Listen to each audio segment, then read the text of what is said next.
thank you all so much for coming. I am Amy Nijkamp. I'm president of the Sonoma County chapter of the National Organization for Women, and we are really pleased to host our Sonoma County Democratic Party Central Committee candidates for District 1. And I will begin by reading, in case you don't know what the Central Committee is or does, I want to read, first of all, the preamble to their bylaws, and then the purpose and some of the goals that these candidates are aiming for when they're on the committee. So, with that said, the preamble says the California Democratic Party envisions an economically strong California that can continue to lead the world with values that respect and protect all California residents. We support excellence in education from preschool through college, universal affordable health care, gun violence prevention, protecting California's natural resources, air and water, through the use of renewable sources of energy, and continually developing innovative measures to counter global warming and pollution. We draw strength from our diversity, and we believe that peace, justice, and security for all require strong civil justice protections and an open and transparent government.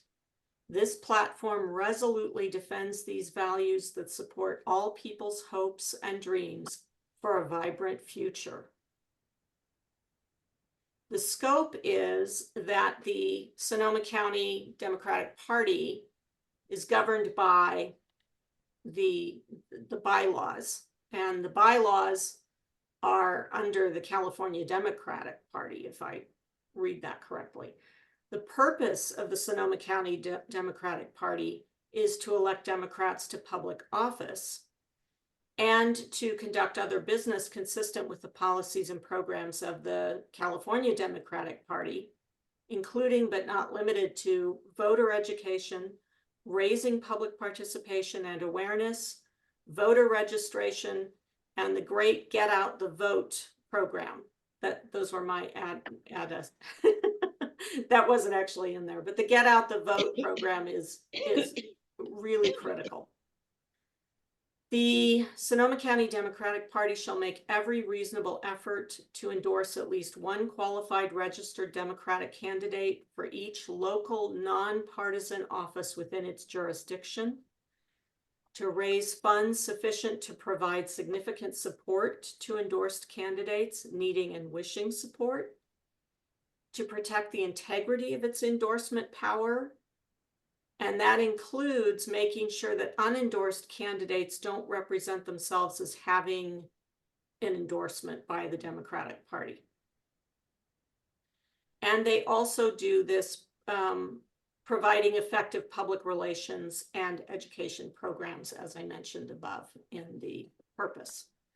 So that is a little bit about what I know of the Central Committee, and I'd like to start with the candidates introducing themselves and telling us what motivated you to run. So Larry, I'm going to start with you. If you could take a couple of minutes. Sure. Thanks, Amy. And I want to thank Elaine and Rebecca for hosting this forum. I appreciate that for this opportunity. As she said, my name is Larry Leonard, and I'm a retired mechanical engineer.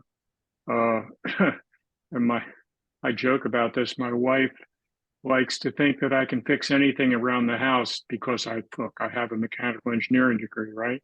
But I think she way exaggerates that. Anyway, I first ran for this party back in 2016 when Donald Trump got elected. And I knew, as many people know, that they want to get involved, they want to do something, and I became very active. So that's exactly why I got on the party. And for the last 5 years, I've been the treasurer of the party. And And during that time as treasurer, I've streamlined the accounting process and completely digitizing it in a highly secure way. So I'm very proud of that work, and I want to be reelected because I want to continue on with my work as treasurer because it's very critical to the party, and I know that. And also, I'm an endorsement coordinator, and I will explain a little bit of that later in the second question. And so I want to continue with that because, Amy, I think you did a great job of describing what our party does. And you're going to hear that echoing a lot from certainly me and many of other of us about, what we're up to. So thank you. Great. Thank you very much, Leonard. Gil, I'm going to bring you up next. Okay, you're on. What I like to say, hello, Democrats. And I love starting off with that because we have a Democratic forum here, and it's important to recognize that we as Democrats need to do everything we can to get out the vote, to elect great Democrats. And the reason why I'm running is because as a lifelong Democrat, my first campaign that I worked on was with George McGovern for president in 1972. I was 9 years old then, but I was stuffing envelopes. And I evolved in the Democratic politics with Gene Mullen, who was my high school teacher. He was assembly member from the city of South San Francisco. I was influenced by Jackie Spear, Congresswoman from San Mateo, who encouraged me to start a union when she realized as a young paramedic, I was only making less money than somebody flipping burgers at the nearest fast food restaurant. And because of that, I brought in Local 250 to represent the paramedics in San Mateo County. I then later got hired into the Berkeley Fire Department, and after 2 years got onto the executive board, and then a year later became president of the union. And then I engaged in local politics as a union president, getting good Democrats elected to the Berkeley City Council. And then I was also elected to the California Professional Firefighters, representing 3,300 firefighters in the 9 Bay Area county, and during the time that Gray Davis was elected governor. From then, I promoted through the ranks. I ended up retiring from the Berkeley Fire Department as fire chief and did a 1-year term as the interim deputy city manager. So through that experience, I know how government works. I know how to get policies in. I was also, during that time period, elected 3 times to the Democratic National Convention in 96, 2000, 2004. I'm proud to say I was in the room when Barack Obama gave that historic speech in Boston. I've also been twice appointed to the California State Democratic Central Committee by Rob Bonta. And I continued my Democratic and political involvement, working on many campaigns for many local and state elected officials as part of a host committee or walking precinct.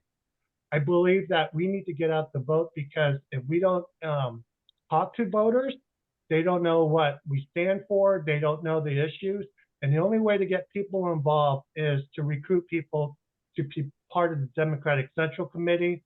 And where we can do better is by engaging and going out to groups of people, whether the Latino community or the young voters or different groups, the LGBTQ community, get them involved in commissions or running for school boards and city councils. And that's something that I believe as a person of color that I can bring a fresh perspective and get people engaged. Thank you, Gil. Thank you very much. Leslie, I'll ask you to start your introduction. And great. Thank you so much. Thank you, everybody, for being here tonight. I hope everybody is safe and dry at home. And I wish that for all of our community members to have a place where they can be safe and dry on a night like tonight. I'm Leslie Graves, and I want to introduce myself by letting you know that 5 years ago, I did not know anything about the Central Committee. I was a voter, I'm a Democrat since the day that I registered to vote as a young voter, and I was involved in civic actions. I here in Sonoma County and Santa Rosa, I put on the Women's March. I put on several other actions, pro-Roe rallies, Families Belong Together rallies, and I was involved in a lot of events in which I was promoting the Democratic Party and their ability to go out and connect with voters, their ability to connect with the community. And I started asking questions. I started to want to know, what was this organism of the Democratic Party that I kept hearing about in all of the clubs, and how did it work together? What were its systems? What was its policies? What was its procedures? It took me a good few years to just skim the surface. And then I joined the Central Committee as an alternate. So in 2021, I decided to jump in completely, having done all of the women's marches and feeling like that was secure. Little did we know, right? So once I jumped into the Central Committee and became an alternate, I started to learn more about the processes, started to be very fully involved, became Democrat of the Year in 2022. I am now the endorsements chair, work on the communications committee, save our Democratic Party over tens of thousands of dollars in graphic design fees every year. With those skills, I work full time for Sonoma County Go Local, supporting small businesses. And what I like to think in my heart is really supporting workers at those small businesses and organizations. And my motivation to run has really come out of my experiences on the Central Committee. As an alternate, you are doing a lot of work, like I just described, and putting in a lot of hours, but you don't get to vote in the monthly meetings. And I've been in the rooms and the Zooms very often where a vote can make a difference. We are allowed to say our voice, we are allowed to say our opinion, but we're not allowed to raise our hand for the vote. Alternates are serving as an appointment. As I decided to make that run for Central Committee full members, I then had the community members of the trans community, the LGBTQ community, the young Democrats community, the Latino community coming up to me and letting me know that voices that are different from those that are on the Central Committee are needed and wanted by those communities members. So I feel like my voice is different than what we might have right now on the Central Committee and needed. And I feel a responsibility to those community members that have let me know that they support my running for the Central Committee, and that they even would go so far as to endorse me. I feel like I not only bring something different, but I also want to have this committee better represented out in the community, in that I want the community to know what the Central Committee does on a daily basis. I want the community to know that they can too run for Central Committee. We haven't had an election for Central Committee since 2006 in District 1, and we're all District 1 candidates. That means that all of the people that you see here in front of you that are full Central Committee members have actually not been elected by the public, that they have either been appointed or voted on internally. They did nothing wrong. That was simply because there weren't enough candidates to bring it to the ballot. I think that our goal every single election is to make sure that we do the outreach necessary to the public so that more of the public, diverse voices choose to run for Central Committee, and that we have greater representation. So I'm very motivated, and I'm happy to be here tonight, and happy to answer any of your questions that you might have after this forum. Thank you. So I have a question.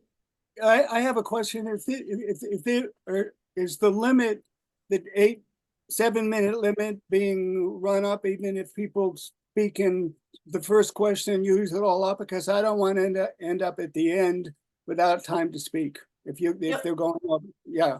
Mike, we'll make sure you have time to speak. Okay, thank you. I'm not gonna cut you off. Okay, well, I mean, if it runs into the next Yeah, group. no, we'll be That's fine. all, I'm just noting. That it's- Thank you. Okay. Maria. Will you Yes, speak ma'am. next? Okay. My name is Maria Peluso. Currently I'm a member of the Democratic Central Committee. I've been a member of the committee since approximately before 2006. I've served various positions with the Democratic Central Committee, from chair way back in the olden days in 2006, and serving on various fundraising committee and other committees within the big committee. I come to the Democratic Party via labor. I moved up here to work for SEIU in 1993. And at that point, we had a really small union at that point. We were working to actually make our voices heard, as a lot of people like to say, through the labor movement. And it was very successful, but it took a lot of work and it took a lot of time. Because when you come from a place like Los Angeles and you move up here to the hinterlands, I thought I was in Lower Arkansas when I first moved up here. It was very conservative. But what I'm really concerned about, and what my motivation is that I'm really concerned about the Donald really going full throttle. And I will do anything that I have to try to make that not to happen. I tried to talk to my younger relatives who are in their late 20s, early 30s. They don't want to watch the news. It's too depressing. They don't want me to talk to them about politics. And I think that they're just an example of a lot of the kids that are out, a lot of the young people that are out there today. And I think we need to figure out how we can communicate with them, make them understand that when they get old and gray, if there's no politicians that are Democrats that are representing them for Social Security and medical and all those other good things that some of us seniors enjoy today, that we're going to be in a lot of problems. So that's what motivates me. And that's the end of my spiel for that. Thank you, Maria. Val, I'm going to bring you up next, if you wouldn't mind. Thank you, Amy, and Sonoma County NOW. Appreciate you pulling together this forum and hosting it. Just briefly, I grew up on the East Coast, and I'm a transplant to California from 1975. So I feel firmly rooted in California and in the North Bay. I worked in the construction and landscape industries for many years, starting at a time when women weren't exactly widely employed in the trades or in the management in those industries. So I learned a lot of I would say, went to the School of Hard Knocks working in those professions and learning, how to advocate for better working conditions, better pay, equal pay for women on the job. As I was, working with male counterparts in my profession.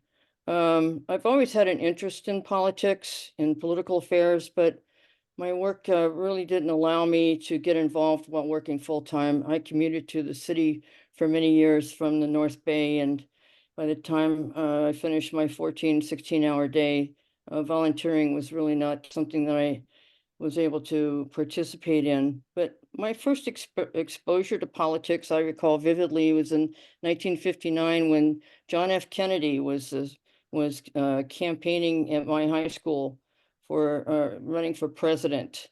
And he generated a huge amount of excitement in my community.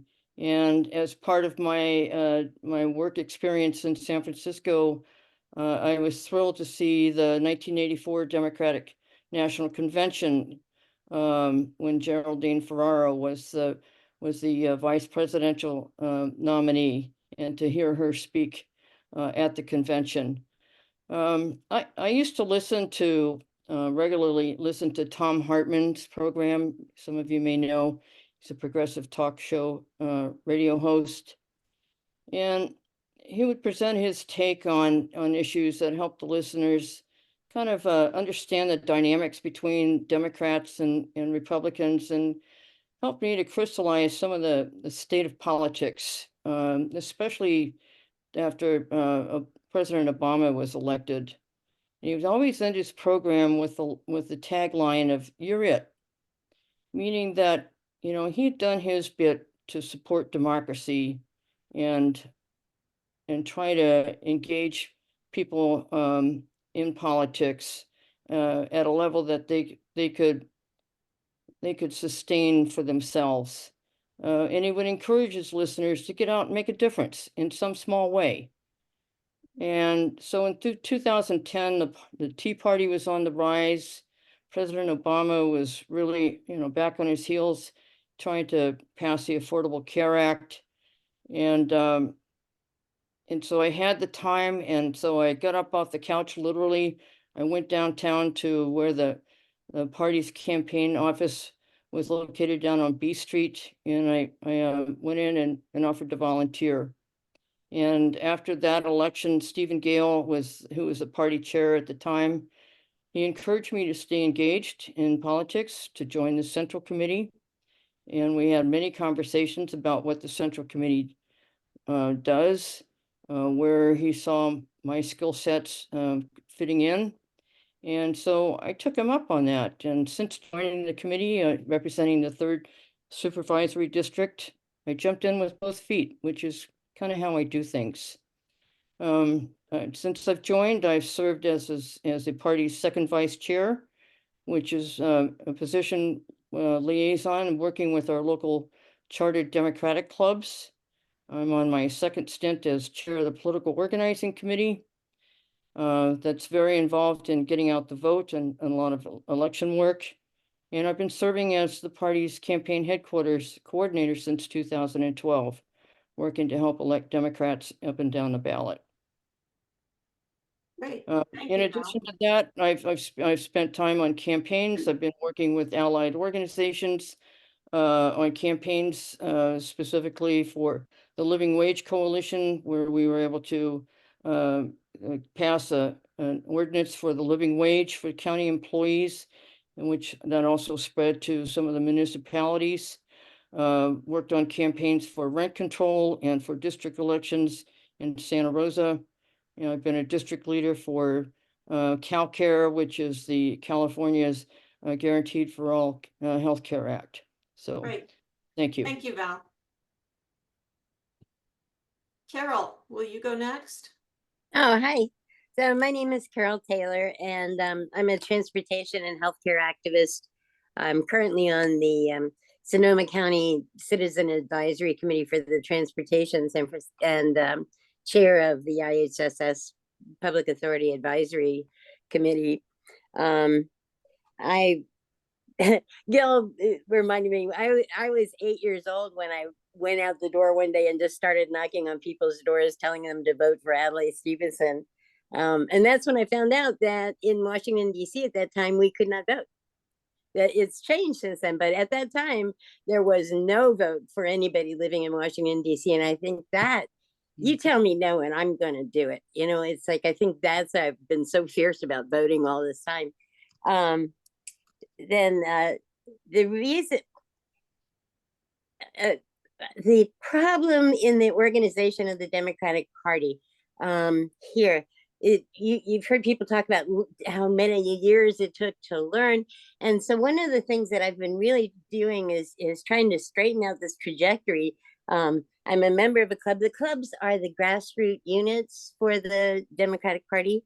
And they are chartered through the Central Committee. The Central Committee actually can determine which of these clubs will be an official part of the Democratic Party. And so I'm hoping that you guys will all join your local Democratic club. We've got 9 of them now in Sonoma.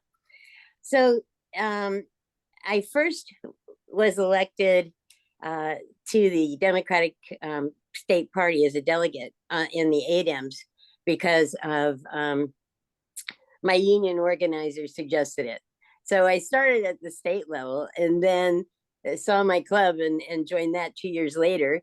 And then one year we found out that the Central Committee endorsed candidates for the Sonoma City Council without asking us or without asking anybody, as far as we could tell, in Sonoma. So I was vice president of the club at that time, and we all piled in a car and drove up there. and I was just so infuriated about the way the clubs were treated at that time, that really made me want to get involved in the Central Committee. When I volunteered for the OAL, which is Organizing, Advocacy, and Outreach Organizing. And excuse me, I'm so sorry, guys. I'm really nervous. I've only been a member there for like 10 years. So anyway, this is the legislative subcommittee of the Central Committee, and which is Outreach, Advocacy, and Legislation, and volunteered there before being a member of the Central Committee, which meant I could, do the work and express opinions, but I couldn't vote. So then there was an empty seat in my district, and I finished out somebody else's term, and then had 2 more terms. I'm running now for my 3rd full term. I have a private theory. It's really just my own, that the problem with the Democratic Party's organization is that this was an old boys club, and they really made things so difficult that only the insiders could get to the meetings on time. I mean, it was really, when I first went to an ADEM meeting, people vote and then the candidates give their speeches, because everybody walks in there knowing who they're going to vote for. I mean, it was very, very old boys club. And when I first won my first ADEM, it was with 65 votes. I was the 3rd highest vote getter. And then the second one, I won with 67 votes. Again, I was the 4th highest vote getter. And I don't know if you guys know, the people who were for Bernie, the kids that were for Bernie, blew this thing wide open. In the next election, nobody won with fewer than 300 votes on a day that was flooding. I mean, it was really dangerous. And I'm so inspired by this. So, really getting the Democratic Party to be democratic is been, the thing that I'm really trying to do. And what these kids have done, is just unbelievable. And I keep trying to say to people, well, what did they do? How did they do this? And people go, oh, well, they texted. There's a little more to it than that. And I think it was just the passion also of the Bernie thing. And that, that really encouraged me that, yes, we can make the Democratic Party democratic, that, you can understand what the clubs do. You can understand what the Central Committee does. You can understand what the delegates do. You can be, all these things and bring ideas. So my personal focus has been on trying to teach people and share the knowledge of how you can get things done, how you can fight City Hall, or how you can get City Hall to do something. And I think, I want to see this. A lot of people bring to the Central Committee issues that they want support from in the Board of Supervisors and in the state legislature. For instance, my union went to the Central Committee for support in a new contract and higher wages that the county would grant. And so I do hope that people will learn that the Central Committee is there and a resource for them to use to do these policy decisions, to make these changes. Thank you very much for Carol for your time. We need to move on. Okay, but I got so much more. I know. We've got 2 more questions to ask. And so second one, I want to make sure everybody can answer is, what do you hope to accomplish during your tenure on the Central Committee? And I see, since I've got you up right now, Carol, you've been talking about that, but is there anything short you want to add? Well, just, one little piece of information is most people don't know they can talk to their assembly member and state senator down by the City Hall in Santa Rosa. There's this building called 50 D Street, and they have offices there. You can actually go talk to the staff. You can actually go talk to your electeds. People think they have to go to Sacramento. And I mean, that's just one of the pieces of information that I'd love to give them. I want to, have what I hope to accomplish is to spread the word about what the Central Committee is and how the whole party operates and what it can do for you. Great, great. Well, thank you very much. I'm not ignoring Mike Smith. He wanted to go last, so I'm just gonna make sure we have that, you know, I'm not ignoring. I'm not ignoring. I Mike. believe it. You got the time limit as long as I got the time. Yeah, no, that's fine. Larry, will you go next on, what do you hope to accomplish? Yes, thank you, Amy. One of the main goals that I have on this committee is to get good Democrats elected in local elections. Now, I know that's part of our charter, part of our, but what I have seen since 2016 is I've seen this party grow, and as Pat Sabo has taken over a number of years ago, I've seen it become even more powerful, more influential, and more diverse. A lot more women are now on the party, and a woman is running the party. But that's as a matter of fact, I can say that we're probably at this point one of the more powerful central committees in the state. So why is that important? Well, it's important because endorsements are so important to candidates. They know that an endorsement from the Sonoma County Democratic Party is an opportunity, a strong opportunity, a leg up on everybody else in getting elected. So I'm an endorsement coordinator. And what I do is I pull together a committee. We come up with 9 or 10 questions. I coordinate the candidate. We set up a time. We do an interview, and at the end of the interview, we make a recommendation as a committee, and that is then presented to the entire general committee for a 2/3 vote to support our endorsement. I think that's really important, and once that occurs, once that candidate is endorsed, a lot more kicks in to help them. We set up walk and help distribute material for them. We publish and door hangers that show what our endorsed candidates are.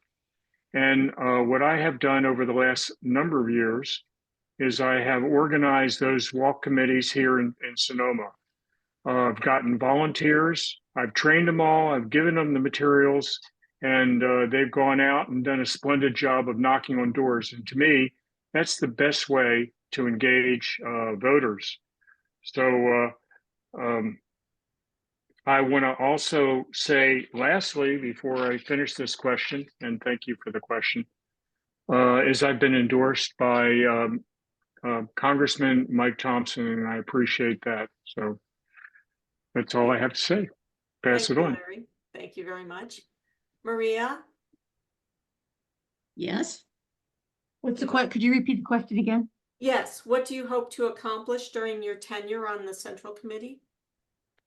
Well, one thing that's a real positive for me, and I've been working on for many years, is that through our labor group, we had a campaign called Know Your Neighbor.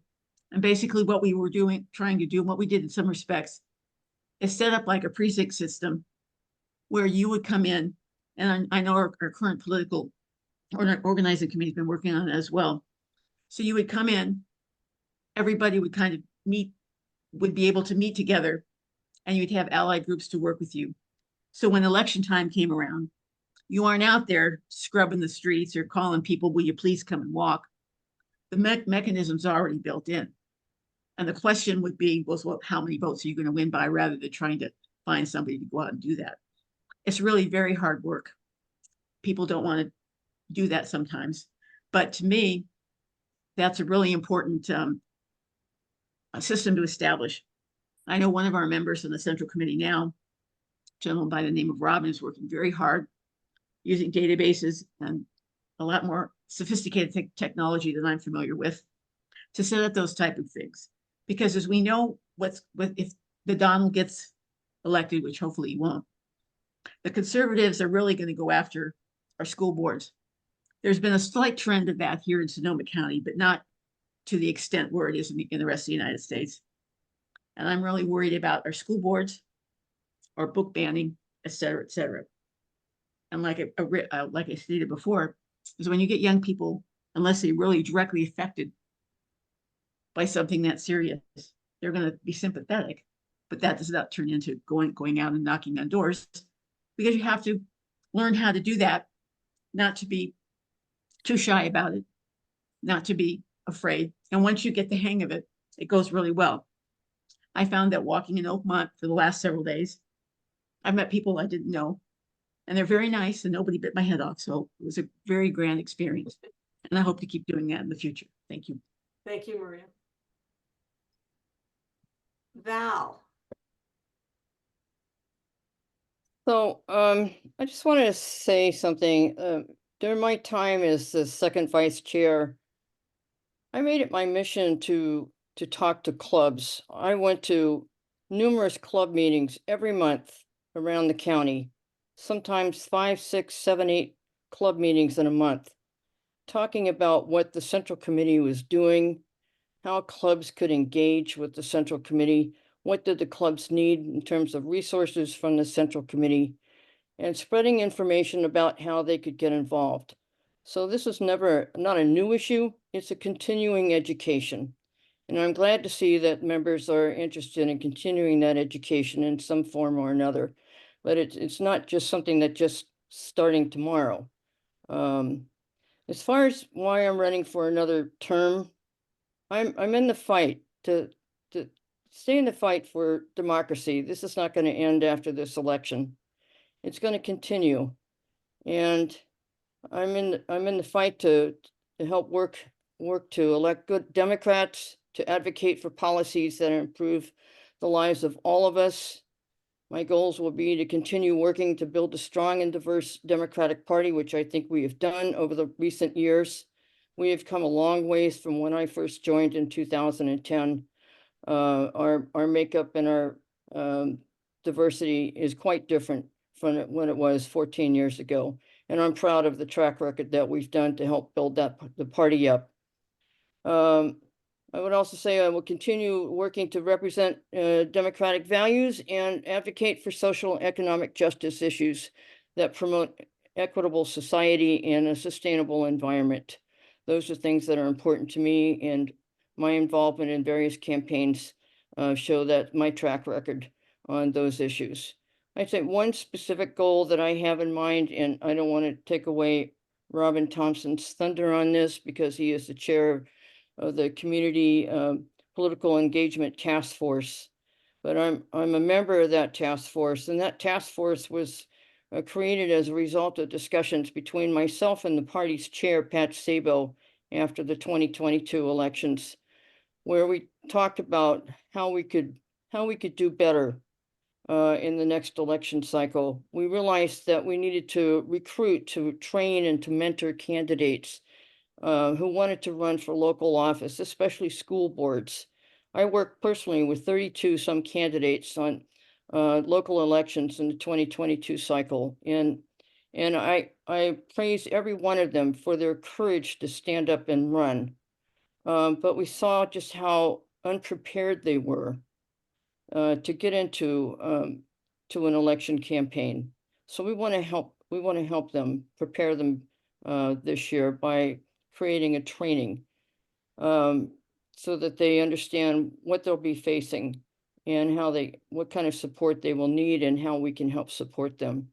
The task force will also, we hope, if it's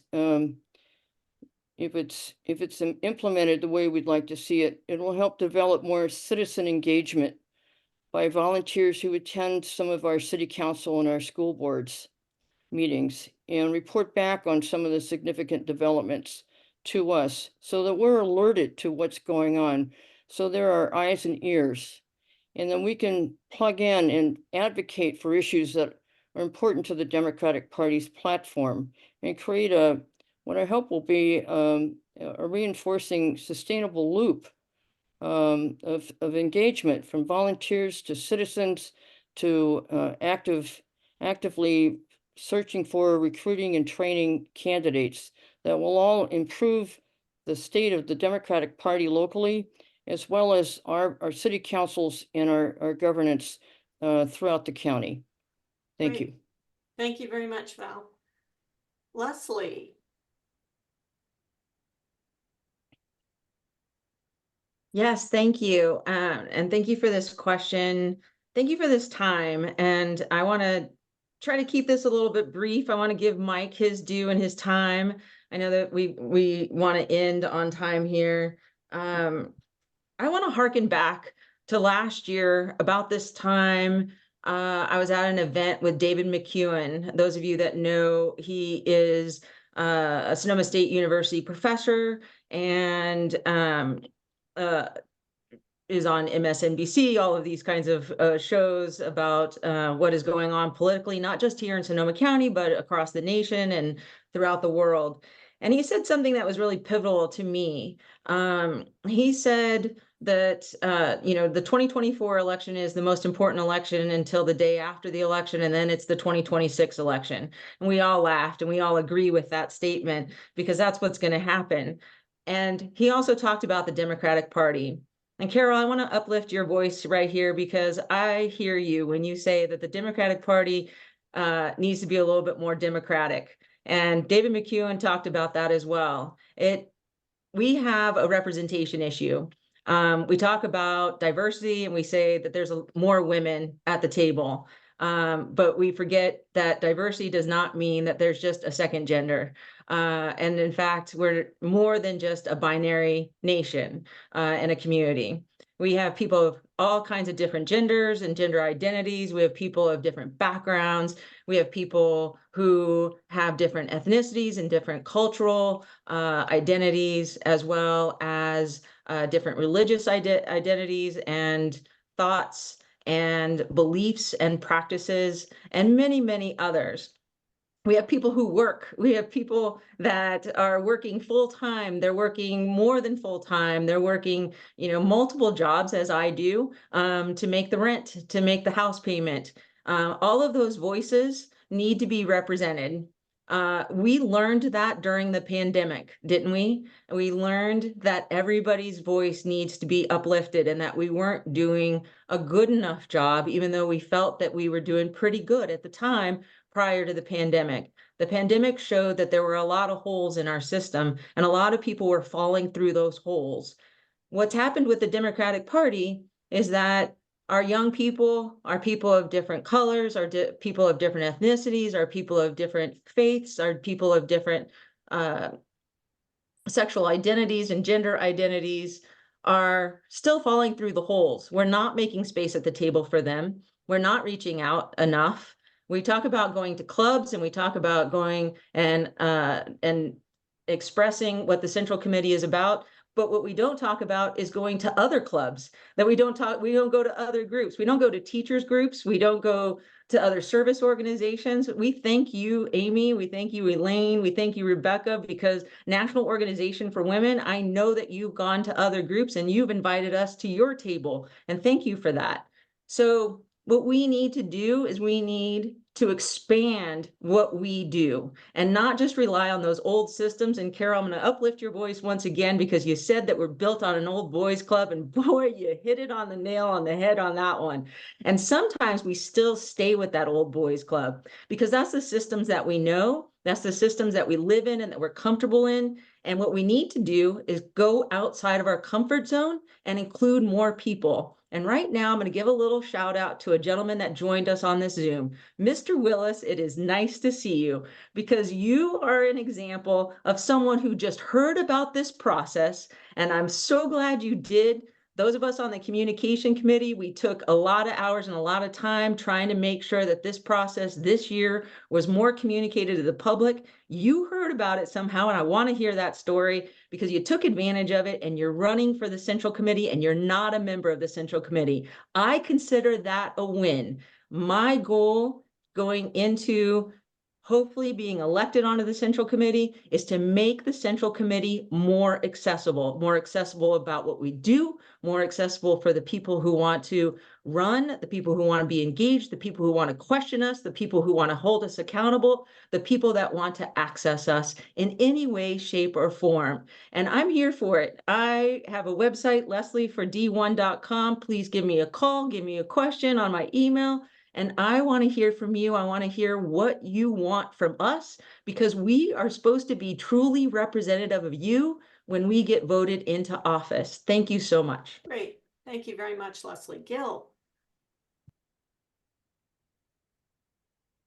Thank you, and I want to thank Leslie for highlighting what I promised in my campaign is DEI, diversity, equity, and inclusion. And if we don't, as a Democratic Party or Central Committee, reach out, we're not going to get the people involved.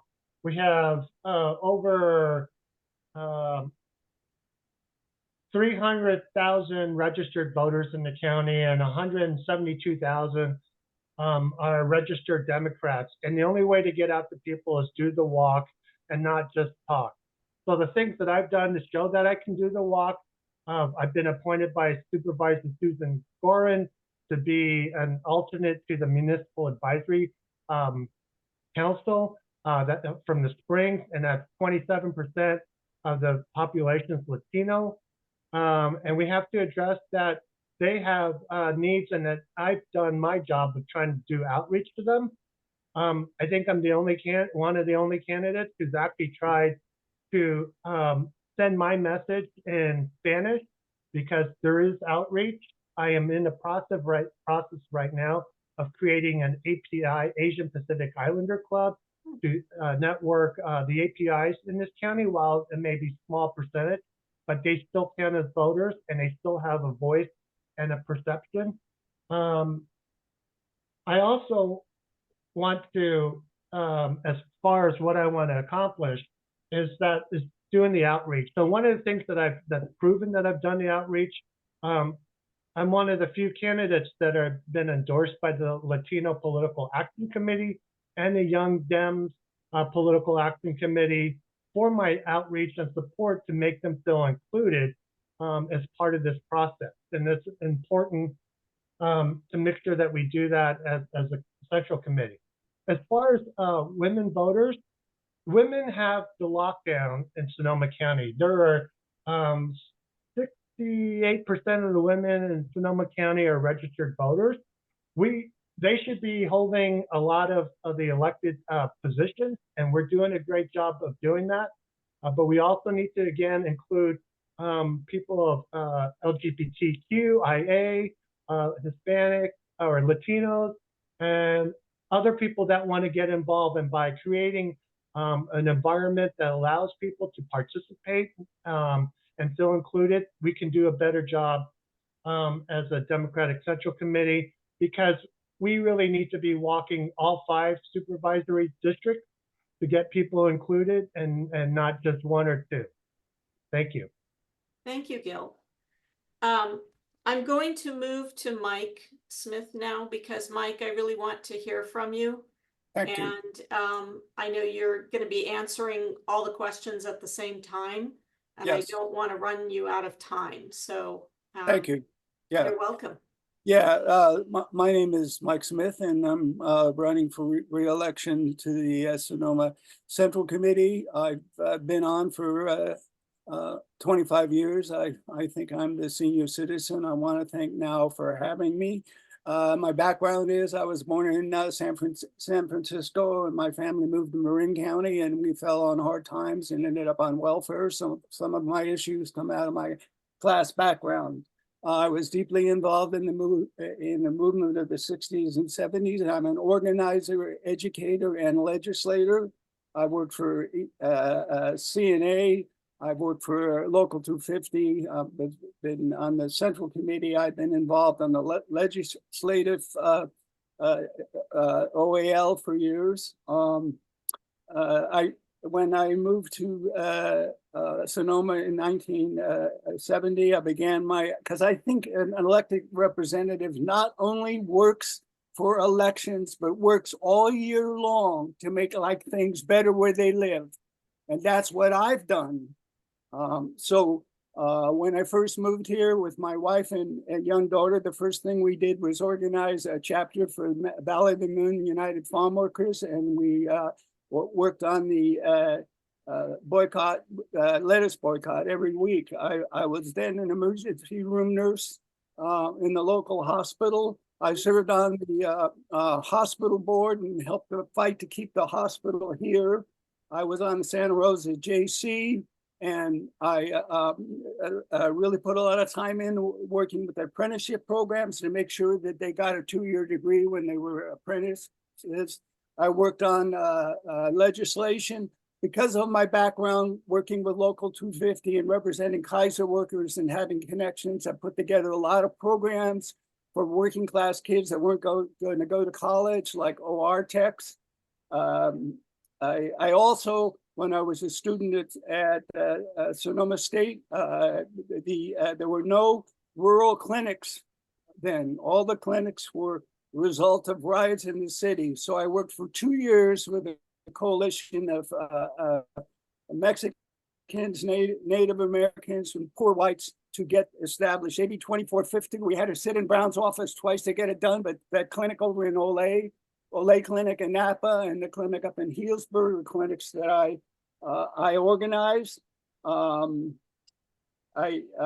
issues that I've been involved with fighting in the community, I was involved in the struggle to keep the developments on the hill over the park.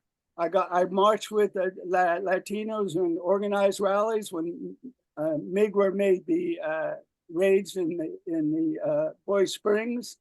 In my opposition to the war in Vietnam, I went to jail twice non-violently. I also spent a lot of time working on local officials. I got the endorsement of Steve Barbos, Bill Costello, Sandra Lowe, and Ken Brown. Because of that, those are local people that I worked here. Michael Allen, who's the head of the Labor Council for years, has endorsed me.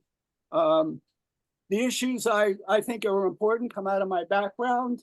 Affordable housing. When I first moved up here, people could afford to live here.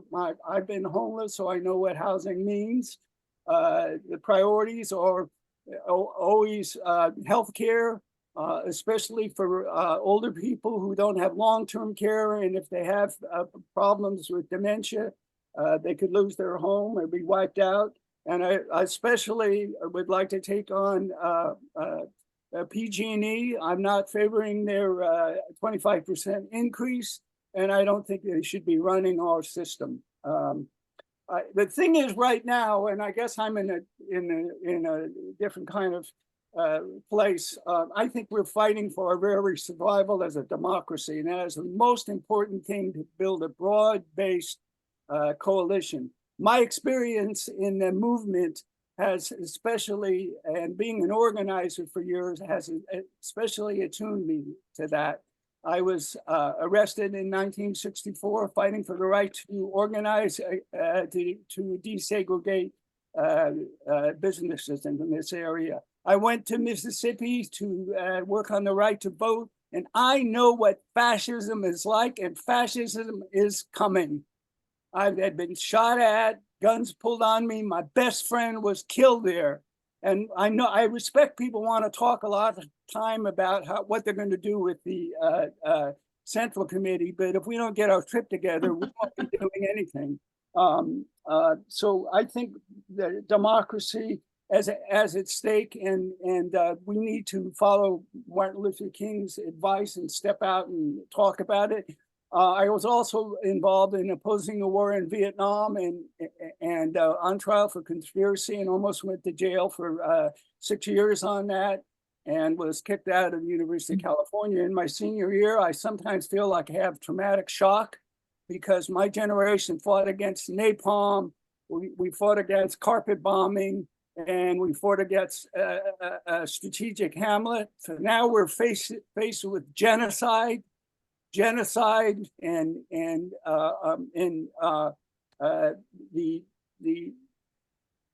things that are going on, I can't sleep at night. They're so terrible to deal with, and I think that as Kennedy said, if nonviolence becomes impossible, violence becomes inevitable. And I think we have to have the courage of Martin Luther King, who stood up in 1967 when he had been Time Man of the Year and spoke out against the war in Vietnam, and everybody denounced him. So my big concern is because of what's going on in Gaza, and I'm supporting Biden 100%. I'm really afraid that a lot of those young people that were like me are going to stay away from the polls. And the best thing that we can do is join the voices that are getting louder and louder to Biden to end that war so we can save our democracy. And you can go on building the Central Committee. I also want to say I'm really proud that our Central Committee passed a resolution to end the hostilities. End the hostilities. They condemn both Hamas and Netanyahu. They want to end the genocide. So I just, I think we're all in the same place, but we got to keep our eyes on the prize. And the one thing I would like to see with the Democratic Party is that our platform, which is a very radical platform, the people we elect have to follow that. If that were true, we would have single payer right now because it's the governor that stopped that from happening. We also have to have a vision of California that gives an idea about how we're going to pay for it. So if you're going to talk about single payer and the environment, you got to talk about a public bank where you can pay for it. You got to talk about it because I think we have to have a vision, and we have to stand up and do the best we can to try to get through to Biden. Because personally, 2 years ago, I wrote an article for the Democratic Party that was published in the paper saying that if we didn't build a mass-based movement and involve people, that we were going to face fascism, and we are facing it. And it's not a joke, and it's not a play game, and it's not going to be business as usual. And I also wish that the Democratic Party, and I think we should talk more as a Central Committee about these issues, which we don't talk about because our people talk about it. The great percentage of American people are for ceasing the bombing. They are for healthcare. We have to make sure, and I love our elected representatives, but I agree they work for us. So I would say the kind of things we need to do is follow up on what's being done in terms of organizing, but ask people, what do you want? Put it together, have a scorecard, and before we support those people, have them be committed.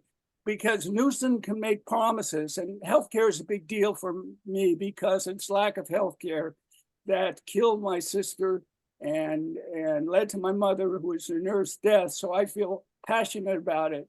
And so when somebody makes a promise that they're going to support something like this, I'm really concerned about what happens to seniors. Anyway, I've really enjoyed my time on the Central Committee, and I ask for your vote, and I'm going to keep on pushing.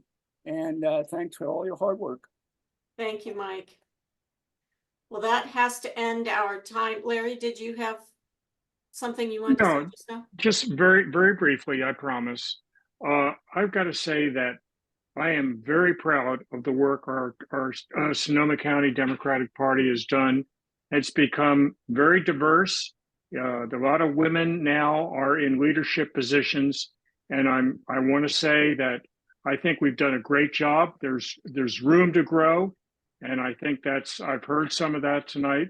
But I want you all to know that I think we're doing a great job, and I'm proud to be part of this committee. Thank you, Amy, for letting me say those last words. Sure, and thank you to Well, all of you. I get the last word. I do want to mention. Did I have one last word? Would that be okay, Amy? I just want to say, I do want to mention there is an 8th candidate that we weren't able to hear from tonight, Bill Schauber. So you'll Mhm. see his name on the ballot as well as the other 7 that you've heard from tonight. Who was just asking? Just one quick word. Yes, Maria. I want to make a comment about 2 of my compadres that I'm running with or against, or however you want to put it. When Val joined the Central Committee, she put in hours and hours and hours of work with the clubs. And it wasn't for her work, I don't know where we would be today. And then for Mr. Smith and I go way back. And I can tell you, he's a very passionate man. But he just doesn't listen to everybody's crapola. He gets out there and he does the work. So I'm in complete agreement with how can we make our Central Committee more active in world politics and not just say, oh, we're going to hear and let everybody speak. You can speak all you want, but until there's people moving to make change, nothing's going to happen. And I thank you very much for letting me have my last 2 cents. All right. Well, thank you all very much for coming. We are going Amy, to I would, bring in our Amy, District 3 candidates. I Yes. know that you want to be fair about this, and I know you want to, if other people had a couple words, and I would say, I would love for my friend Gil Dong to say a couple last words, because as the only person of color that's actually running for District 1, I would hope that he could get his last 2 minutes, as we've had other 2 minutes from others. Thank you so much. Hi, Gil. Thank you, Leslie. And actually, I don't want to take people's time up. I just want to say, if you want more information about me, go to gdong.info, and you'll see my list and endorsements from many elected supervisors, business community members, labor representatives, and young Dems throughout the entire county. So thank you, everyone. At the very end of this, we are all Democrats. We are all fighting for the same thing. What win, lose, or draw, I'm walking the streets, I'm walking precincts, and I'm going to get Democrats elected, and we need Joe Biden, and we need to take that house. So thank you all. Well, I wish you all well in your respective communities, and I think we're going to have a great Central Committee in Sonoma County. So I'm very excited that you all are running. And for anyone who's here, I know Melanie Jones Carter is here from District 3, and we're expecting a few more as well. Hi, Melanie. We'll be coming You have on all in of your just a moment. candidates, Amy. You do have all of your candidates from District 3. You have Jackie Elward, who's a candidate for District 3, and also a state Senate candidate for yay. District 3 of the California State Senate, but District 3 here in Sonoma County. You have Nathaniel Willis, who is a candidate for District 3 for Central Committee, and you have a Robin Thompson. And yes, you are correct. Melanie Wonderful. Jones Carter is right there. And so I just want to point that out. You have them all. Thank you. Have a good Leslie. evening, everybody. Thank you. Night. Right. Well, this is wonderful news to have everybody on already. Jackie, welcome. Nathan, welcome. Wonderful to see you all. Melanie, welcome. I'm so glad you could make it. And Robin, that's fantastic news. Elaine, you're on mute. Oh,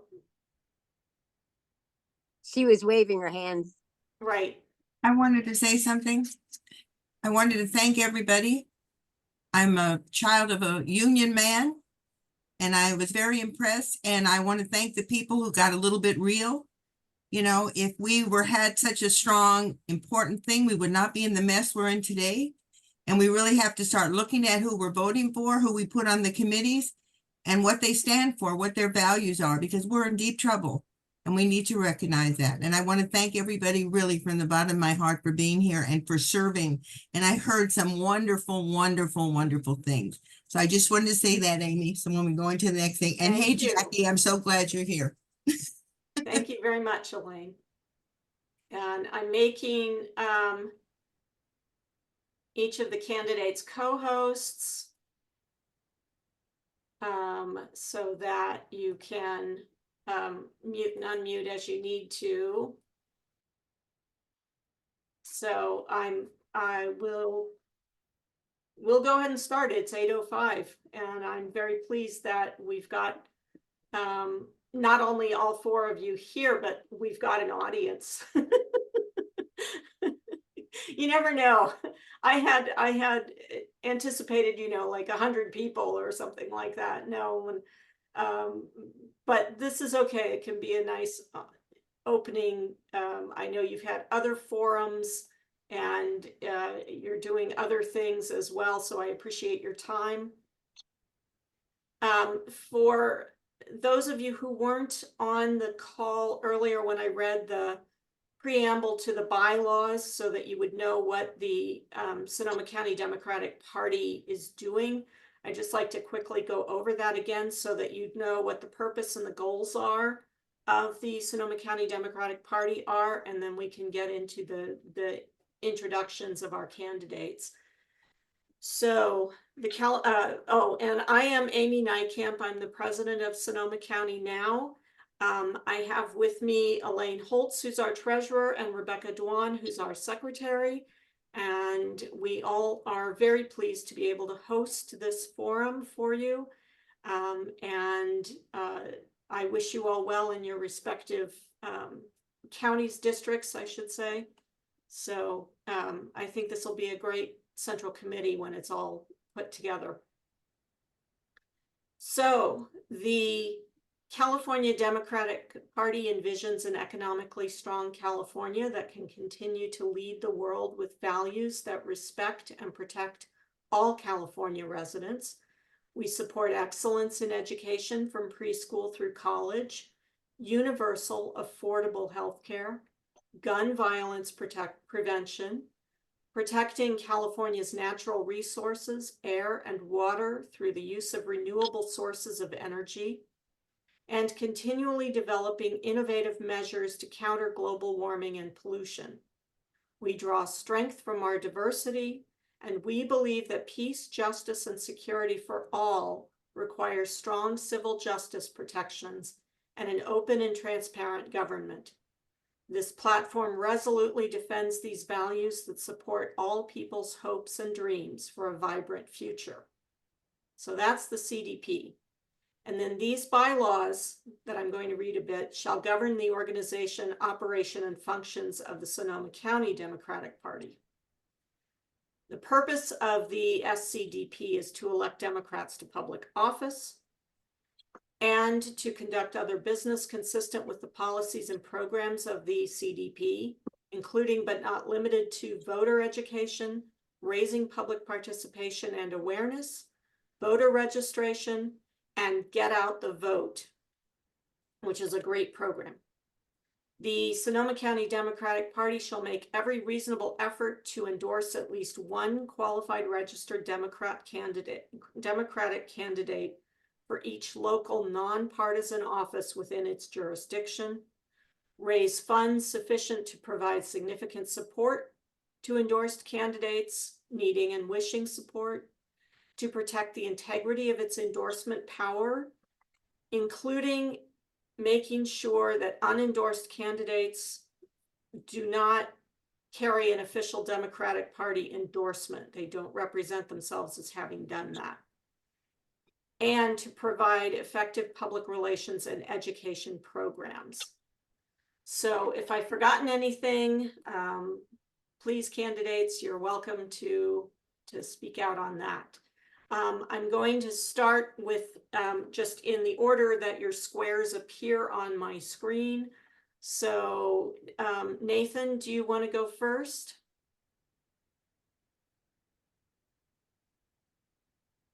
Yeah, that would be fine.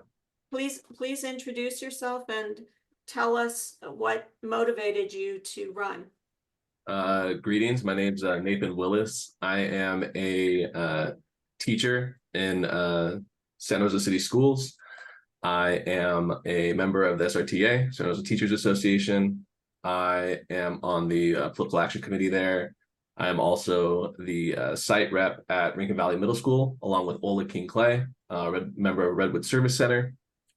And I am also an EMEID participant in the CTA, California Teachers Association, which is Ethnic Minority Early Identification Program.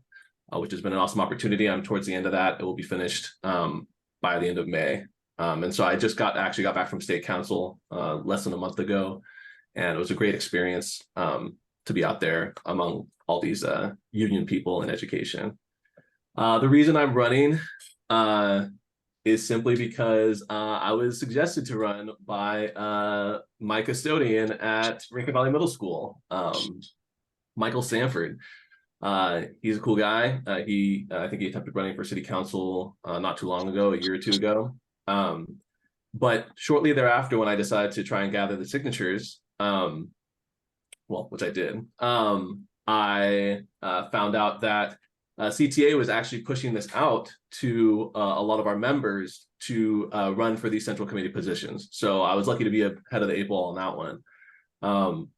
And the reason for me running is simply because I'm a concerned citizen. I'm a young Black male, and I am interested in making my community better. I had the luck of going to Sonoma State University. I had the luck of being taught under the David McEwen. And I have had a good working relationship with him since he suggested I go into the Leon Panetta Institute of Public Policy program over 10 years ago. So I had a little stint in DC, and then I parlayed that. I was on Capitol Hill, Congressman Pete Stark, and I parlayed that into a short internship with the Huffington Post. And then after that, I kind of was like, DC is nice, not really the place for me. Kind of a little down home when it comes to this sort of stuff. And so I came back home, got into teaching. I'm a math teacher.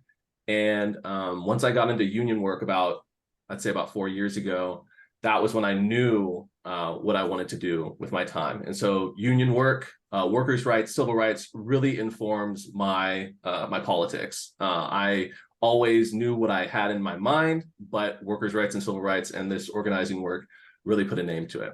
And so that is why I am here. Thank you for your time. Wonderful. Thank you very much. Melanie. Let's see, am I unmuted? Yes, I am. Well, thank you very much for inviting me to speak today. My husband and I moved to Santa Rosa 10 years ago from Palo Alto, and I retired 2 years ago from a semiconductor company here in Santa Rosa. Yes, there is one. And I've been drawn to galvanizing people since I came to Santa Rosa. After the 2016 election, my neighbors and I decided we needed to do something to uplift the people in the community. And you've probably seen those black and white signs throughout the neighborhood. There's still some out there now with inspirational quotes. That's the kind of things that we like to do to kind of bring our community together. I've always been involved in political service. I think it started from my mother working the polls back in Mrs. Hill's beauty shop back in the day. That's how they did it. And I would go with her to the polls and see how this process worked. As a youth, I worked with the United Farm Workers, raising funds to support the farm workers in California. And for the past year, I've served as an alternate to Jackie. And so I decided that I'd like to get more involved in this process. So I, connect with Jackie. We talk about the issues that are coming up and make a vote. But I think I wanted to get a little more involved. I become a delegate to the Democratic Convention in Sacramento and Los Angeles. I serve on the endorsement committee. I am also a member of the CADEM organizing committee through the Central Committee. And I just feel like there's more that we can do. I would like to bring more diversity to our party. It's so inspirational to see 3 African-American people on this call because most of the time I am the only one or there is another person in the room. So one of my goals is, I'm jumping ahead. I won't tell you about my goals yet, but anyway, that's why I'm here. Thank you. Thank you very much, Melanie. Robin. Hello, thank you. My name's Robin Thompson. My wife Nancy and I have lived in Roanoke Park for 25 years. I've always been an avid student of politics and participated in a variety of campaigns and advisory bodies over the years. But now that I'm retired from the commercial insurance industry and our kids are grown, I have the time and opportunity to become a participant as well. It's important work that needs doing. I'm finally able to jump in with both feet. And what I found is that in addition to the time, I think I've got the skills, motivation, and temperament to be pretty good at it, to give back to the community that's done so much for me. My path to the Central Committee started with the Democratic clubs, which are foundational to the rest of the party structure. I'm president of the Roanoke Park Democratic Club, and I've been Val Hinshaw's alternate for the 3rd District on the County Central Committee for a couple of years. In the last redistricting, Val wound up in the 1st District, so it seemed a good time to step up for a full seat. Now, being an alternate Central Committee member means you attend the meetings, you get to speak, but you don't get to vote unless your principal is absent, and Val is never, ever absent. But you still need to fully participate and vote on subcommittees. I'm on outreach, advocacy, and legislation, where I've authored anti-hate and pro-diversity, equity, and inclusion resolutions that are posted on the county party website. I'm also in endorsements, where I'm the interview coordinator for the Roanoke Park and Cotati area. I'm co-chair of the ad hoc task force for community political engagement. More on that in the next question. I'm a delegate for the California State Democratic Party, and last year Supervisor Chris Corsi appointed me to the Area Agency on Aging Advisory Council, which deals with supporting programs for seniors and adults with disabilities with a focus on underserved and minority communities. Needless to say, any worries I may have had about not having enough to do in retirement weren't realistic, but I'm enjoying the opportunity to help out. Now, I actually have a hard time kind of tooting my own horn, but my wife made me promise to mention that all those activities got me chosen as this year's Sonoma County Democrat of the Year by my friends and colleagues on the Central Committee. So a deep, deep thank you for that. And I want to be able to live up to that honor. Thanks. Great. Jackie. Hello, everybody. Thank you for having me tonight. I really appreciate the opportunity that you guys have given me and always have given me since day one. My name is Jackie Elward. I have been a delegate to the Central Committee since 2018. And the Democratic Party, the Sonoma County Democratic Party values are my values. And I am one of the few people that could say I started on a Central Committee as an appointee to become a delegate, and I never turned back since then. Despite my busy schedule, I'm still part of the POC committee and also the communication committee. Try to do my best to get into those and make sure that, you know, to continue the work that we have been doing. For the past few years that I've been involved with the the Central Committee, I have brought a lot of changes as an elected official here in Roanoke Park.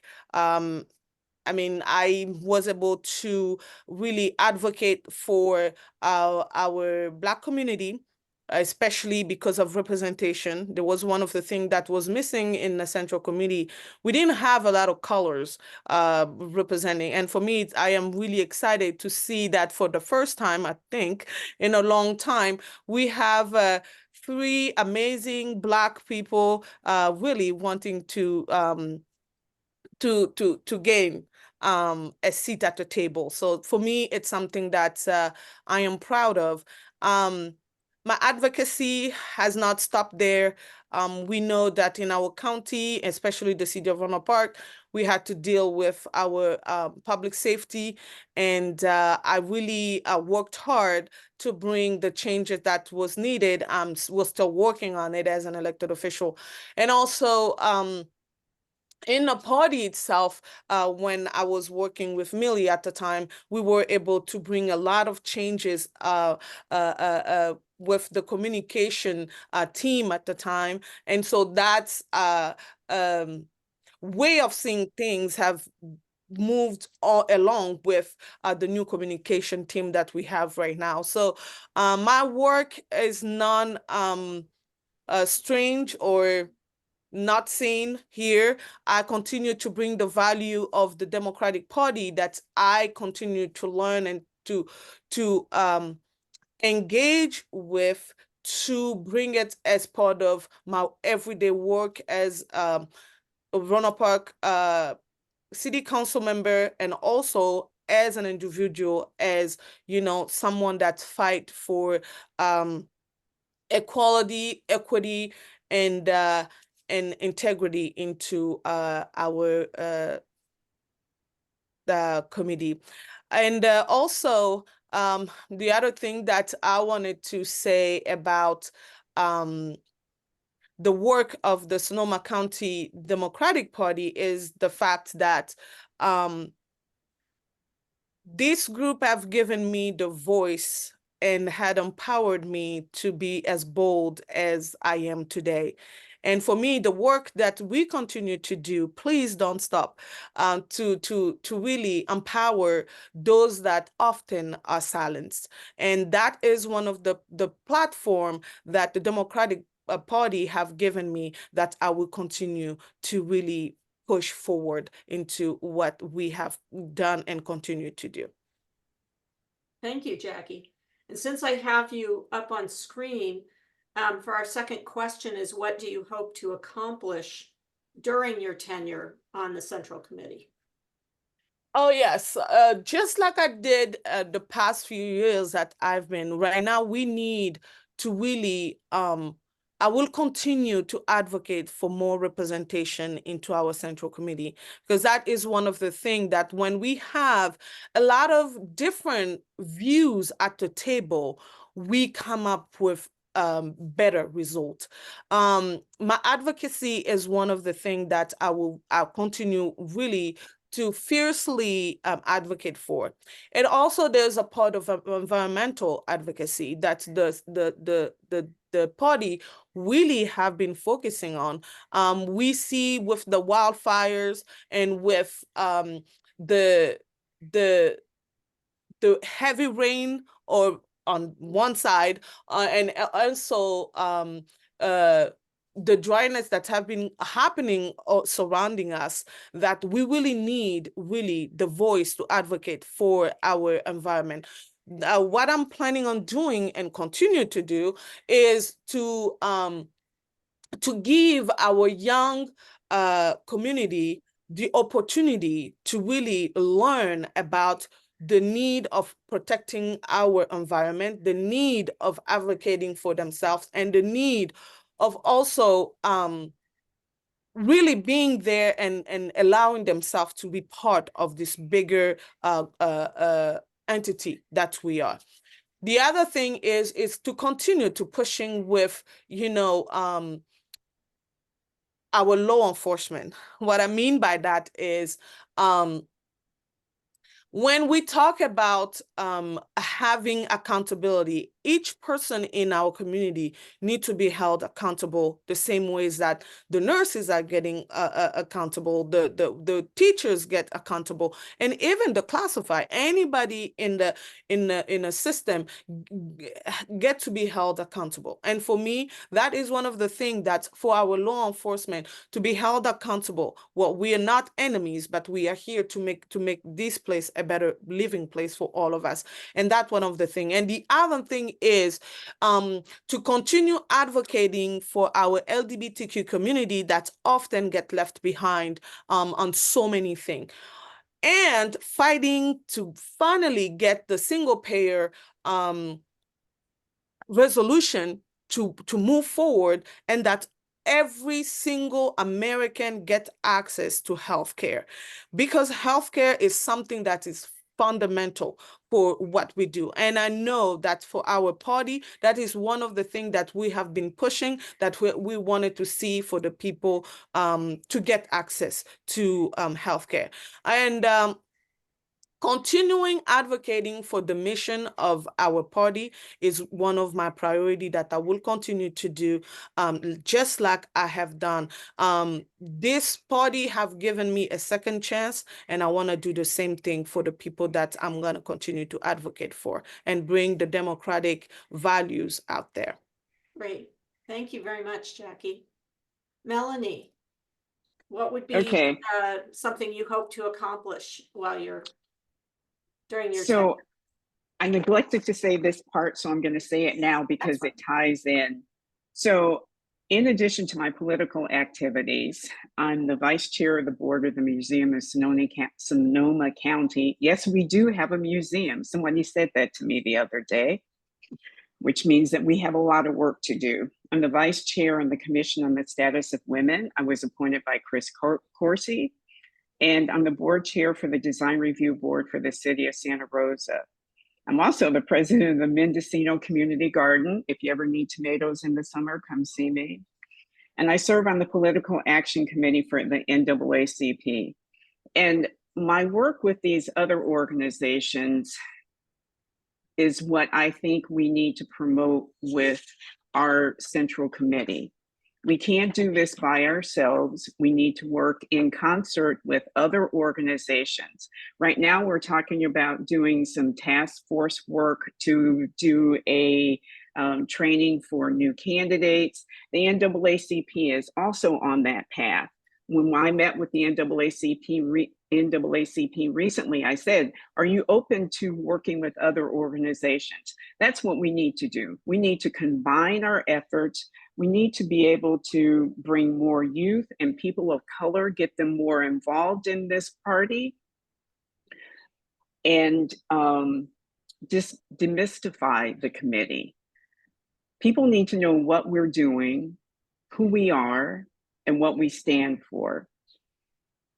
And we need to broaden the base of the organization so that there are more people that look like the community in the party. And that's what I hope to do. The last thing, and this is something that's very important to me, is that I feel that our childcare system is lacking. And I feel that women and men who are responsible for childcare need additional help. I would love to have childcare free for everyone who needs it. How I can pay for that, I have no idea, but it's a lofty goal that I would like to see accomplished. Those are the things I'd like to see our party focused on.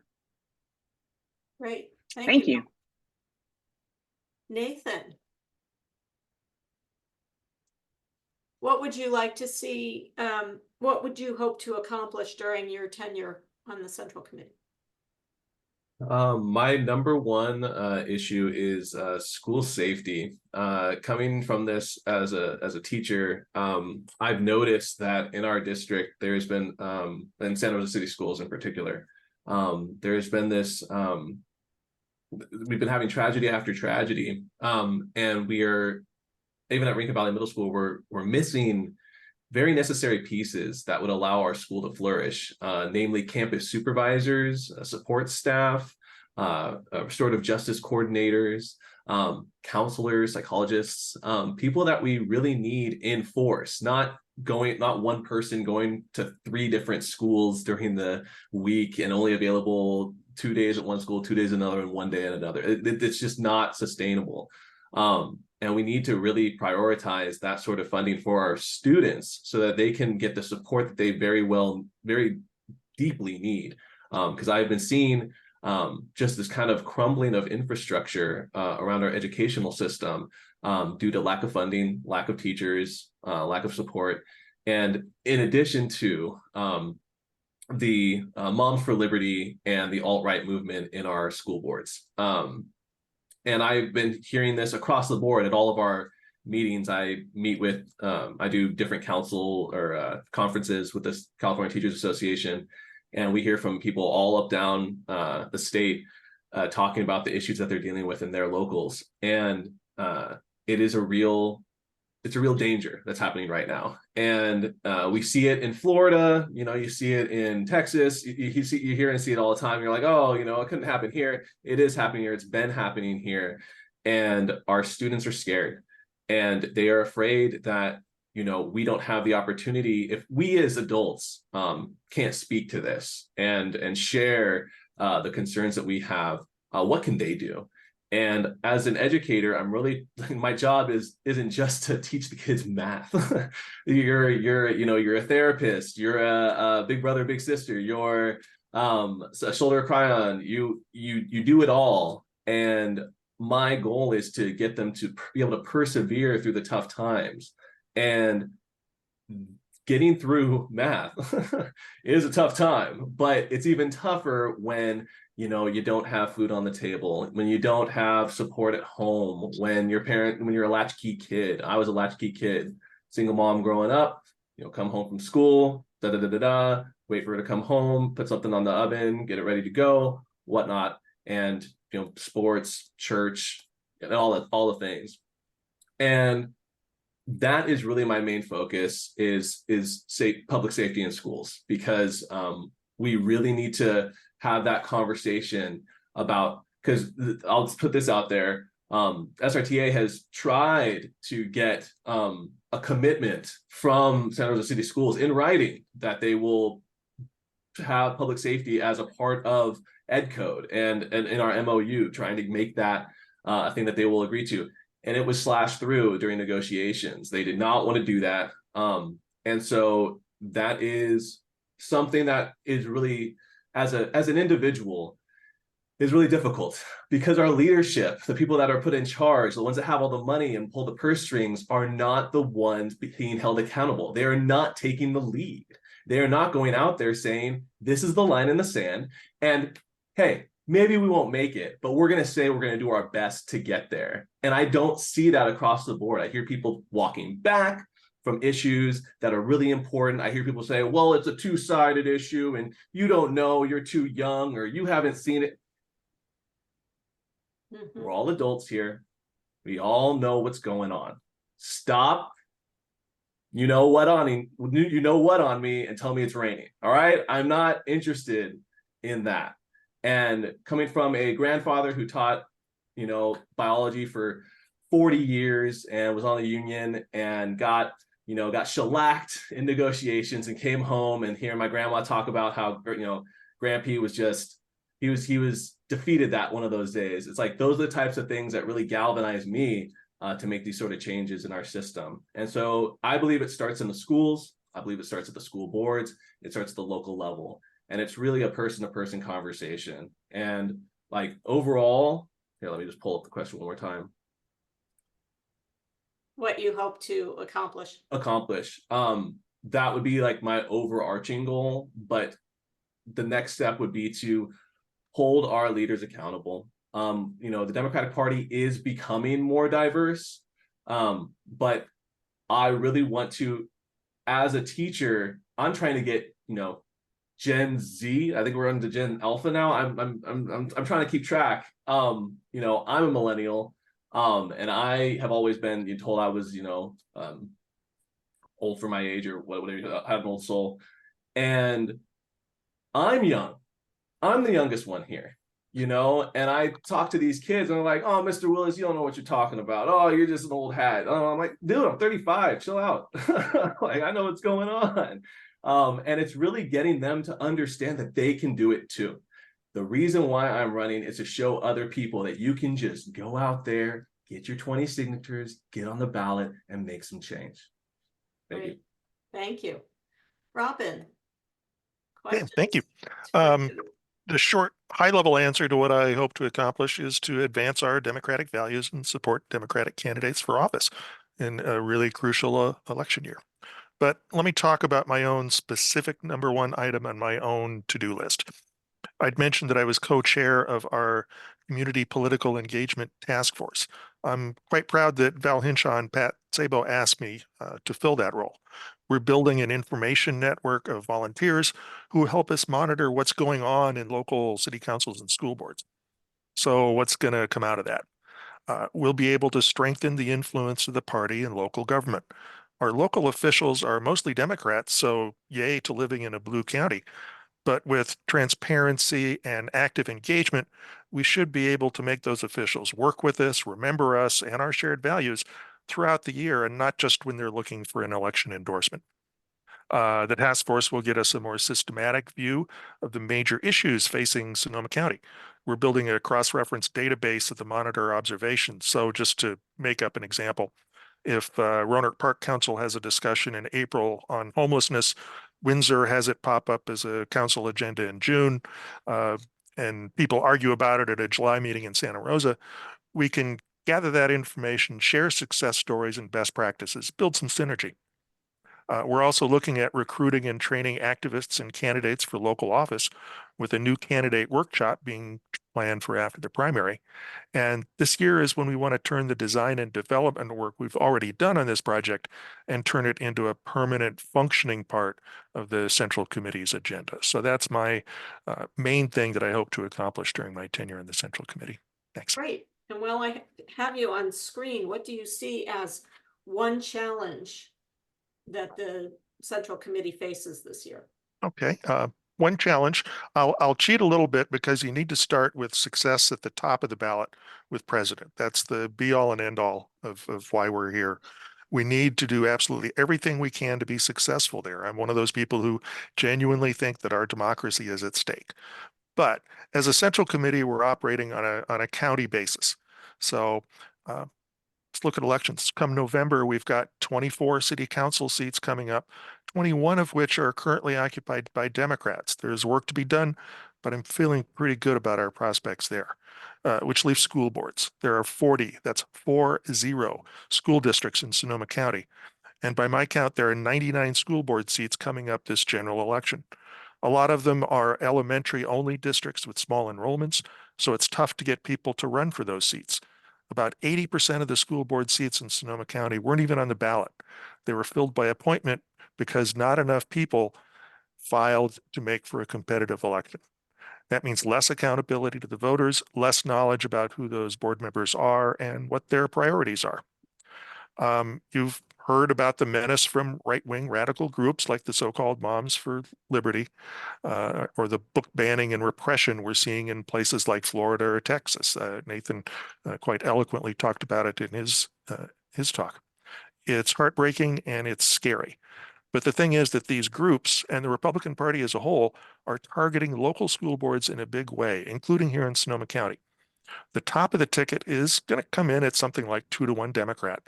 But efforts in some of those 40 school districts are flying under the radar, and we've got to be diligent and pay real attention to those down ballot races, such as school board. The good news is we've got some allies in the fight. The state Democratic Party's Children's Caucus is doing great work. The teachers' unions are really gearing up. If you're going to be at the party fundraiser, the Crab Feed this Friday, we're going to have a table that we're co-hosting with the local NAACP, which is also pushing hard on this issue. So I think with the work we're doing, the work our allies are doing, we can hopefully keep some bad outcomes from happening and move forward and make progress. Thanks. Great. Thank you very much.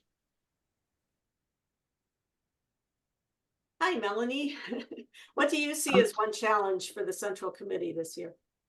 I think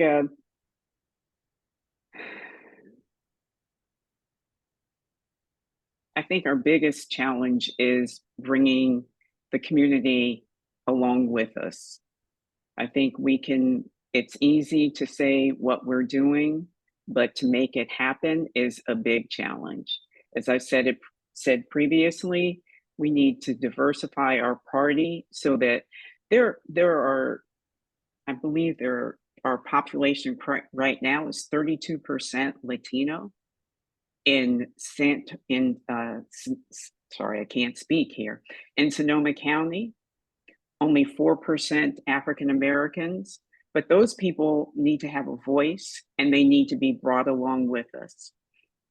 And making sure that they have an opportunity to run for office. We need to do more with training of candidates, making the process easier so that people feel comfortable running for office and not so scared about what you're seeing on television or what you're seeing in the newspaper. I think those are our biggest challenges, and getting out the vote. It's a year where people need to get galvanized to get out there and vote. Otherwise, we're going to end up in a terrible place, which we don't want to be going back there again. And if we don't mobilize those other people, we won't have that kind of action that we need. That's what I feel our challenge is. Certainly, definitely a bad challenge, I mean, a good challenge to be aware of. Thank you. Mm-hmm. Jackie, what do you see as our main challenge? Thank you. Our big challenge has always been there in front of us. Often, as Democrats, we talk about the change. But a lot of times when change is in front of us, we try to not see it or not embrace it. The biggest challenge that I am seeing is the lack of representation, not just from adding different cultures, but that goes also for our younger generation. I don't see a lot of them here. And if we need to make a decision, especially if we need to be different than the Republican Party, we need to start bringing our young folks into the table to give them a chance. Yes, they might be a little bit too out there, but their voice is important, because the life that we are living right now, they understand it better than we do, because they see the future differently. I mean, I remember growing up, the way my parents were teaching me of how the world would be, it's not the same way my children are seeing their world to be. Their world is more inclusive. Their world is more vocal. So how can we, as Democrats, to really challenge ourselves to accept their opinion, their voices to the table? That is our biggest challenge that I see coming. And hopefully, I know as Democrats, we do our best to always open doors to discussion. And I'm hoping that in this near future, to be able to come together with our younger folks and give them a seat at the table and also hear what they have to say, because that is going to be something that will help tremendously our party to the best. Great, thank you, Jackie. Nathan, what do you see as one of the challenges for the Central Committee this year? I am in agreement that we need to prime the pump, as it were, for the next generation of people to come up and take our place. You know, I love Dianne Feinstein as much as the next person, and I think she's an amazing woman. But, you know, we're seeing a lot of these people who were the beneficiaries of people opening up and paving the way for people to, like Dianne Feinstein and Nancy Pelosi, to come in and take charge. We're seeing in the last 40 or 50 years, it's like, where has that opened up? Where has that, you know, where's the ladder now? And even I've seen in my own organization, even in union organizations, we have gatekeepers. And we have to really take a look in the mirror and say, how tight are we holding on to this? And are we willing to allow others to step into this space and guide them and take that role as mentors for the next generation? That is leaving a legacy. I mean, I had kids always say, Mr. Willis, why aren't you on TikTok? Well, he's got a Lamborghini. What do you have? I'm like, well, I got a Ford Maverick. That's pretty nice. But I'm like, I'm not after money, kids. I'm after legacy. When you become a teacher, you're after leaving an imprint on the generation that's coming back from. I'm the steward of the people that come after me. And they're just like, huh? And because they're a lot of 12 and 13-year-olds. But when you say it, when you repeat it enough, they start to get it. And then they look for opportunities to do that. They want to help out in the classroom. They want to help out here. They want to help out there. They want to, you know, pass out the papers. They want to be a part of the way the classroom functions if you let them. When I was a young teacher, I was like, no, this is I gotta do it my way. I just gotta figure it out and then leave it alone. But once you open that, it allows for that community, that I don't want to say nature, that synchronicity in an ecosystem. It allows for that. It allows for everything to kind of move in synchronicity. And you know, I did want to say that I am a part of some organizations too before I leave. I have been a guest at NAACP of Santa Rosa, and I'm working on a membership with them. I also am on the North Bay Labor Council through Santa Rosa Teachers Association to talk about endorsements. We've been doing some good work there, working with Will Lyon. He's been my mentor in that, so that's been really good for me. And then I'm also part of the equity team for Redwood Service Center. And so we've been doing a lot of work with LGBTQ+ community events, and we're doing a lot of Black History Month events here, doing a Black Joy Parade in Oakland, and going to the Black Panther History Museum down there in Marcus Bookstore. And so we're gonna be doing that on Sunday of next week. But I did want to toot my horn one more time and say that my partner, she is a professional basketball player. Her name is Morgan Birch. She's from Santa Rosa High School. She went to UC Davis, and now she's playing for, she just got traded to the Phoenix Mercury from the Chicago Sky. We're 8 years difference. And we were having a conversation today, and she was telling me a story about something she heard on TikTok. And it was, you know, about all this stuff going on and very in-depth and da-da-da-da. And I'm sitting here and I'm like, babe, I want to talk about something that happened to you, not something that happened to some random person on the internet. And we had this argument because I was like, this is ridiculous. We just spent an hour talking about how this was a ridiculous conversation to be having. And that's me, right? Not recognizing that this is the thing. This is what these people younger than her are out here, and they're just enraptured with the social media, with the internet. Now, for good or for ill, that's the new paradigm. That's where we are. And so I've been working in my own organization because the CTA has 300,000 members in the state. And every time I see a CTA post, I'm like on Instagram, it's like 50 people like it. You're like, there's something wrong here. How are we going to tap into these networks? TikTok, don't have one. Should I get one? Probably. Instagram, Facebook, all these different social media platforms to get into the zeitgeist of this youth. We have to toot our own horns. Every time that we're at a picket line, every time that we're at an event, every time that we're doing something in our community, every time that we're walking, every time we're doing get out the vote campaigns, every time we're on a college campus, we gotta get that on paper. We gotta get a photo. You gotta do it. I know I hate it as much as the next person because I'm like, that's extra work. But that is, I think, the main challenge that we're facing. Because honestly, until I heard about it from my friend, I had never heard of the Central Democratic Committee before. I'm 35 years old. I got my degree in political science.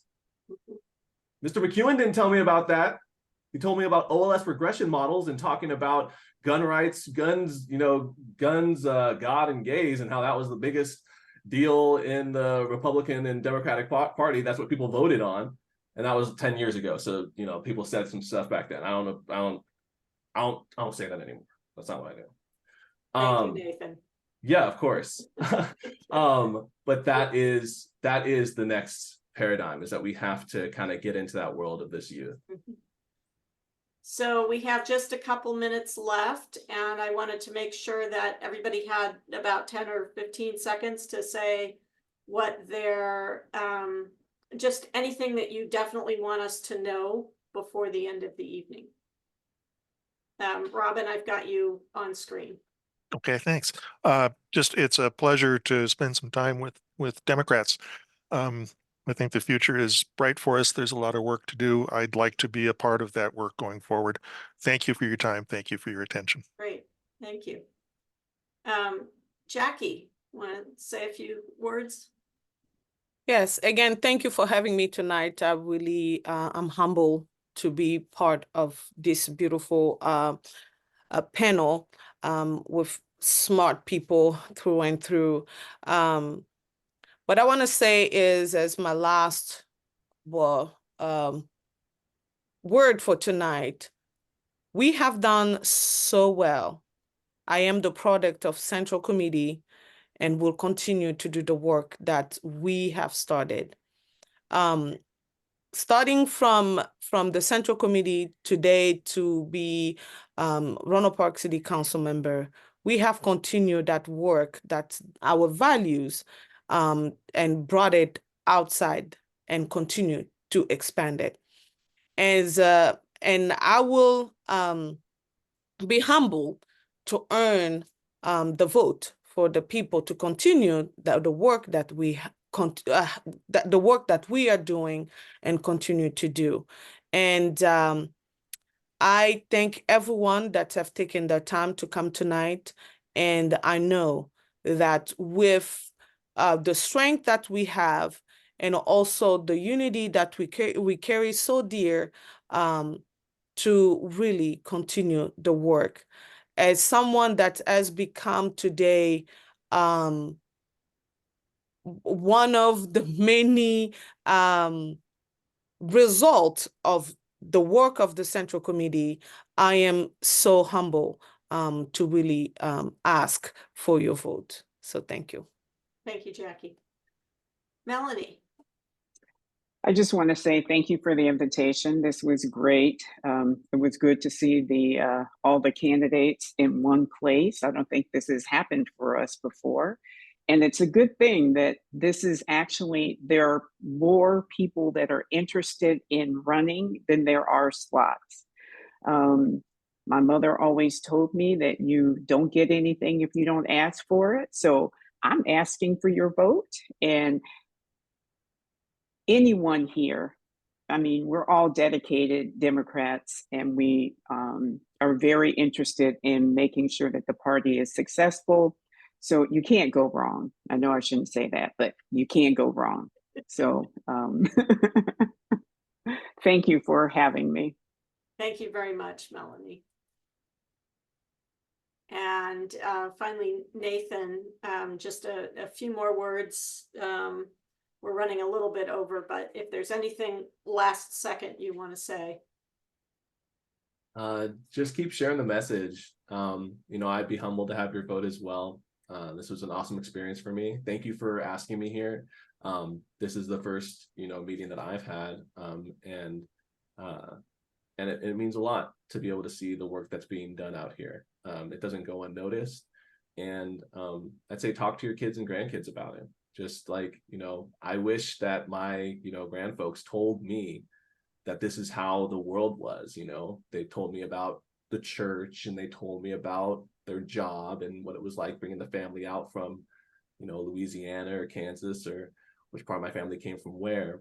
But these stories, these things, politics is our life. We don't want to, harm anybody, but having an open discussion with folks is what really matters. And starting it with, your kids when they're young, or your grandchildren, or just kids in your community. Just be like, what do you think about, what do you think about getting paid a fair wage? Or what do you think about, safety? You don't have to guide them, but just open up the conversation. Thank you. Great. Well, thank you, Nathan. If any candidates who are on could write their, I didn't say this earlier, but could write their information in that they want, anybody who can write them to have, if you're interested in having that. Audience, if you have any questions you want to type in the chat, then I will forward them to the candidates and they can write you back. But otherwise, thank you all so much for joining in this meeting, for staying on for all of it, if you've stayed on for the whole thing. And I just get out and vote, March 5th, that's when our ballots are due, and when we make these decisions, and the Central Committee is really key for local elections and moving on up through to the national level. So I think whoever is on the Central Committee that we've talked to tonight, we will have a great Central Committee, and I wish you all well. So thank you very much. Thank you.